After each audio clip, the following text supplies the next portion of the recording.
Friends, स्वागत है आप सभी का अपने चैनल फ्यूचर बोर्ड में। तो दोस्तों, आज की इस वीडियो में मैं बताने वाला हूं क्लास 12th के लिए फिजिक्स का काफ़ी इंपॉर्टेंट प्रश्न जो हर साल बोर्ड एग्जाम में पूछे जाते हैं। तो इस वीडियो को शुरू से अंत तक देखिएगा, इस वीडियो को कहीं से स्किप मत कीजिएगा और इस चैनल पर नए हैं तो चैनल को सब्सक्राइब कीजिएगा और वीडियो को लाइक जरूर कीजिएगा। तो चलिए स्टार्ट करते हैं आज का वीडियो। तो दोस्तों, यहाँ पे आपका पहला नंबर प्रश्न है, पिको फैराडे मात्रक है, तो बताइए किसका मात्रक है। आपका क्वेश्चन है पिको फैराडे मात्रक है, तो याद रखिएगा विद्युत धारिता का मात्रक है। किसका मात्रक है?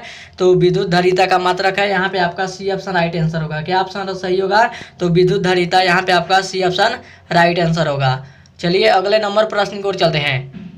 तो दोस्तों, यहाँ पे आपका अगला नंबर प्रश्न है, आवेशित, आपका क्वेश्चन है आवेशित संधारित्र पर कुल आवेश होता है। आपका क्वेश्चन है आवेशित संधारित्र पर कुल आवेश होता है, तो बताइए क्या होता है।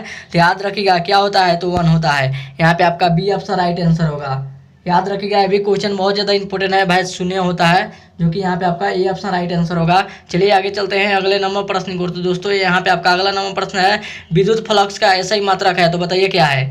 आपका क्वेश्चन है विद्युत फ्लक्स का ऐसा ही मात्रक क्या है। तो याद रखिएगा वोल्ट मीटर है। क्या है? तो वोल्ट मीटर। यहाँ पे आपका सी ऑप्शन राइट आंसर होगा। विद्युत फ्लक्स का ऐसा ही मात्रा क्या है, तो वोल्ट मीटर है। यहाँ पे आपका सी ऑप्शन राइट आंसर होगा। चलिए अगले नंबर प्रश्न को चलते हैं। तो दोस्तों, यहाँ पे आपका अगला नंबर प्रश्न है, विद्युत द्विध्रुव आघूर्ण का ऐसा ही मात्रक होता है। आपका क्वेश्चन है विद्युत द्विध्रुव आघूर्ण का ऐसा ही मात्रक होता है, तो बताइए क्या होता है। तो याद रखिएगा क्या होता है, तो सीएम होता है। यहाँ पे आपका सेंटीमीटर होता है, इसलिए यहाँ पे आपका शॉर्टकट सीएम होगा। ये आपका राइट आंसर होगा सेंटीमीटर। चलिए अगला नंबर प्रश्न को चलते हैं। तो दोस्तों, यहाँ पे आपका अगला नंबर प्रश्न है, सभा, आपका क्वेश्चन है संबंध Q = NE में कौन n का मान संभव नहीं है। आपका क्वेश्चन है संबंध Q = NE में कौन n का मान संभव नहीं है। बताइए कमेंट करके कौन नहीं है। तो याद रखिएगा 4.2 नहीं है। क्या नहीं है? तो 4.2 नहीं है। यहाँ पे आपका सी ऑप्शन राइट आंसर होगा। चलिए अगले नंबर प्रश्न को चलते हैं। तो दोस्तों, यहाँ पे आपका अगला नंबर प्रश्न है, हवा में 6 का मान होता है, तो बताइए कितना होता है। आपका क्वेश्चन है हवा में 6 का मान कितना होता है। तो याद रखिएगा 1 होता है। कितना होता है? तो 1 होता है। यहाँ पे आपका सी ऑप्शन राइट आंसर होगा। चलिए अगले नंबर प्रश्न को चलते हैं। तो दोस्तों, यहाँ पे आपका अगला नंबर प्रश्न है, निम्नलिखित में किस राशि का मात्रक वोल्ट मीटर होता है। आपका क्वेश्चन है निम्नलिखित में किस राशि का मात्रक वोल्ट मीटर होता है। बताइए कमेंट करके किसका होता है। याद रखिएगा विद्युतीय क्षेत्र का होता है। किसका होता है? तो विद्युतीय क्षेत्र का होता है, जो कि यहाँ पे आपका डी ऑप्शन राइट आंसर होगा। चलिए अगले नंबर प्रश्न को चलते हैं। तो दोस्तों, यहाँ पे आपका अगला नंबर प्रश्न है, जब किसी वस्तु को आवेशित किया जाता है तो उसका द्रव्यमान क्या होता है। आपका क्वेश्चन है जब किसी वस्तु को आवेशित किया जाता है तो उसका द्रव्यमान क्या होता है। तो याद रखिएगा बढ़ या घट सकता है। क्या होता है? तो बढ़ या घट सकता है, इसलिए यहाँ पे आपका डी ऑप्शन राइट आंसर होगा। याद रखिएगा। चलिए अगले नंबर प्रश्न को चलते हैं। तो दोस्तों, यहाँ पे आपका अगला नंबर प्रश्न है, स्थिर विद्युत क्षेत्र होता है, तो बताइए कमेंट करके इसका आंसर क्या होगा। आपके क्वेश्चन है स्थिर विद्युत क्षेत्र होता है, याद रखिएगा क्या होता है। तो संरचनी होता है। क्या होता है? तो संरचनी होता है। यहाँ पे आपका ए ऑप्शन राइट आंसर होगा। चलिए अगले नंबर प्रश्न की ओर चलते हैं। तो दोस्तों, यहाँ पे आपका अगला नंबर प्रश्न है, आवेश का पृष्ठ घनत्व होता है, तो बताइए इसका आंसर क्या होगा। आपके क्वेश्चन है आवेश का पृष्ठ घनत्व होता है, तो याद रखिएगा क्या होता है। तो आवेश का क्षेत्रफल होता है। क्या होता है? तो आवेश का क्षेत्रफल होता है, जो कि यहाँ पे आपका ये ऑप्शन राइट आंसर होगा। याद रखिएगा, ये भी बहुत ज़्यादा इंपॉर्टेंट क्वेश्चन है, हर साल बोर्ड एग्जाम में पूछे जाते हैं। चलिए अगले नंबर प्रश्न की ओर चलते हैं। तो दोस्तों, यहाँ पे आपका अगला नंबर प्रश्न है,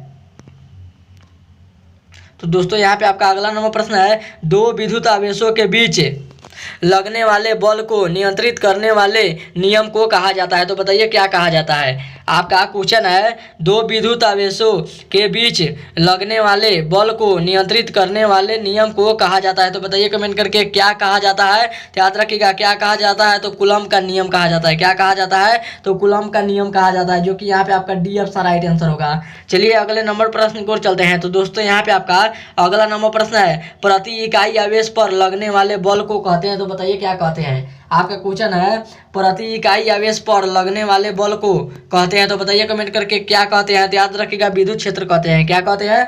तो विद्युत क्षेत्र कहते हैं, जो कि यहाँ पे आपका सी ऑप्शन राइट आंसर होगा। चलिए अगले नंबर प्रश्न को चलते हैं। तो दोस्तों, यहाँ पे आपका अगला नंबर प्रश्न है, विद्युत क्षेत्र रेखाओं से जानकारी प्राप्त होती है। आपका क्वेश्चन है विद्युत क्षेत्र रेखाओं से जानकारी प्राप्त होती है, तो बताइए क्या होती है। तो याद रखिएगा इनमें से सभी होती है, जो कि क्षेत्र की शक्ति, दिशा, आवेश की प्रकृति, इसलिए यहाँ पे आपका डी ऑप्शन राइट आंसर होगा इनमें से सभी। चलिए अगले नंबर प्रश्न की ओर चलते हैं।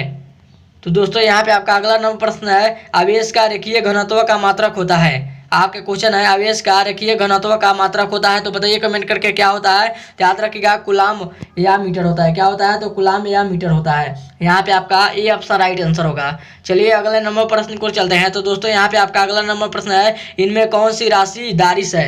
आपके क्वेश्चन है इनमें कौन सी राशि दारिश है, बताइए कमेंट करके इसका आंसर क्या होगा। तो याद रखिएगा दारिश क्या है, तो उपयुक्त सभी है। यहाँ पे आपका उपयुक्त सभी होगा, इसलिए यहाँ पे आपका डी ऑप्शन राइट आंसर होगा।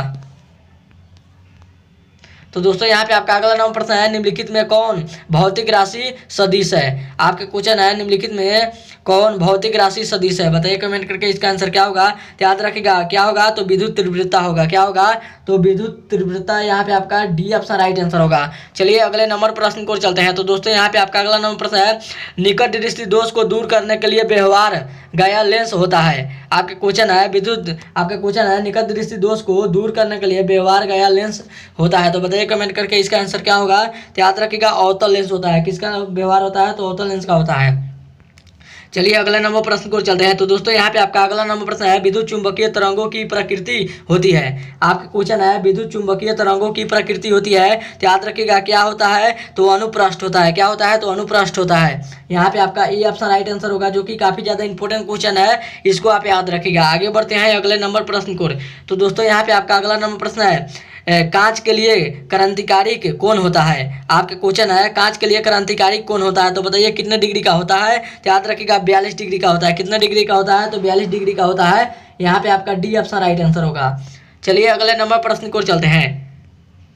तो दोस्तों यहाँ पे आपका अगला नंबर प्रश्न है निम्नलिखित में किनका उपयोग पौधे घरों में होता है। आपका क्वेश्चन है निम्नलिखित में किनका उपयोग पौधा घरों में होता है, बताइए कमेंट करके इसका आंसर क्या होगा। तो याद रखिएगा अवरक्त किरणों का होता है। किसका होता है, तो अवरक्त किरणों का होता है, जो कि यहाँ पे आपका डी ऑप्शन राइट आंसर होगा। और ये था आपका वीडियो का लास्ट क्वेश्चन। तो उम्मीद करते हैं वीडियो आप सभी को बहुत ही अच्छा लगा होगा। तो इस वीडियो में जाते जाते इस वीडियो को जरूर एक लाइक कर दीजिएगा, और चैनल पर नए हैं तो चैनल को सब्सक्राइब जरूर कीजिएगा। तब तक मिलते हैं अगले वीडियो में, तब तक bye bye, thank you for watching. मिलते हैं अगले वीडियो में।